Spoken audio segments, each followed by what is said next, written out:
Hey guys, good morning and welcome to another episode of Bearing Bipolar, where I do tell you guys about my life experience before, during, and after my diagnosis.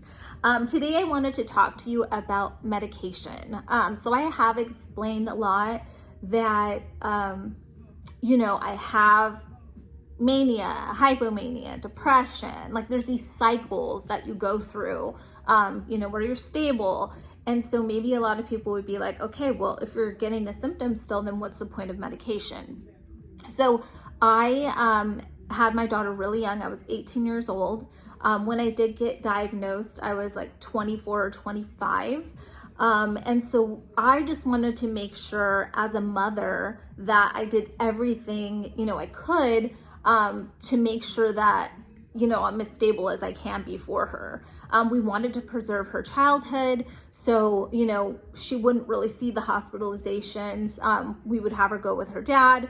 And, until she was much older, she really didn't know that I had, the disease. So even when she got older, she was like, I kind of feel like my childhood was like fake. And I'm like, no, your childhood was real. We just didn't want to expose you to this too soon.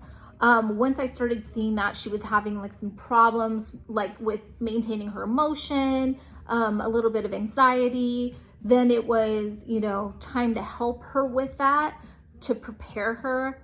I mean, I've had the same prayer, like, please don't let her have this disease.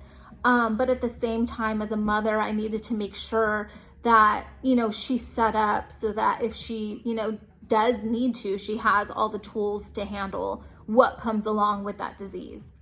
Hopefully she doesn't have it, but that's the reason why I stay on my medication. I would never mess with my medication, and that's because I always want to be as stable as I can be for her. So what I feel would happen to me, because my illness is so chronic, is that if I didn't have medication, my highs would be higher, my lows would be lower. And so that's really gonna, keep me stable the longest. So that's why I don't mess around with it.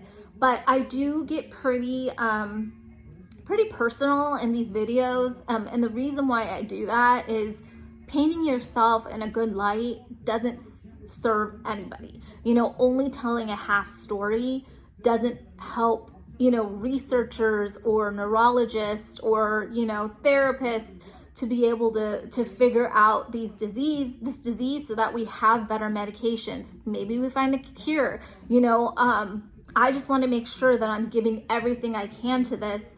In that way, we can find a better way to do things.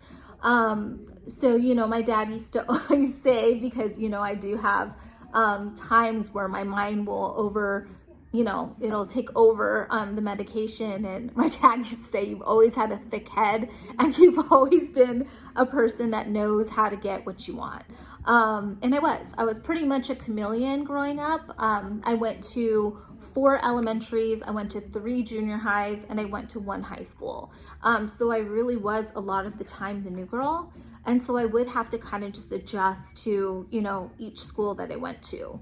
The big problem I'd say I had the hardest time with was through elementary and junior high. I was in Chula Vista, which is more of a performing arts type, education that you have there. And then I went to high school in the East County, and then they were more like about sports and like whiteness.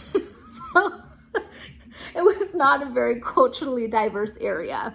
We'll just put it that way.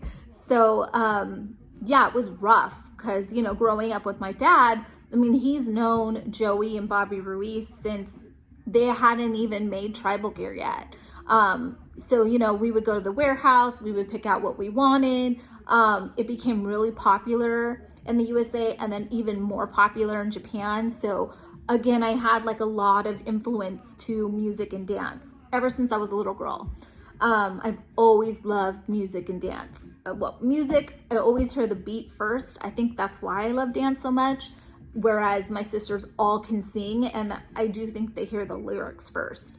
But that's just, a little bit about me and medication and why I do want to stay medicine compliant, and do everything I can to stay, stable for me and for my family.